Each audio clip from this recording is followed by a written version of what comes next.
Hi hello नमस्कार friend.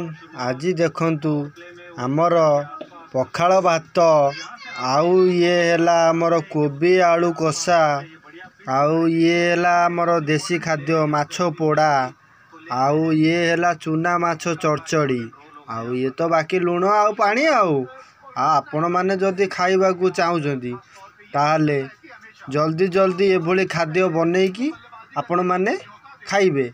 खाइले एभली खाद्यर स्वाद आपण जानिबाकू पाइबे। तो सेथिरे टिके तेल भी मध्य पकेइले आम पत्नी जे कि आ ये मो छोट झुओ माटा पखाल भात खाइबू ना बस सैड ब मु खोइदिम बस।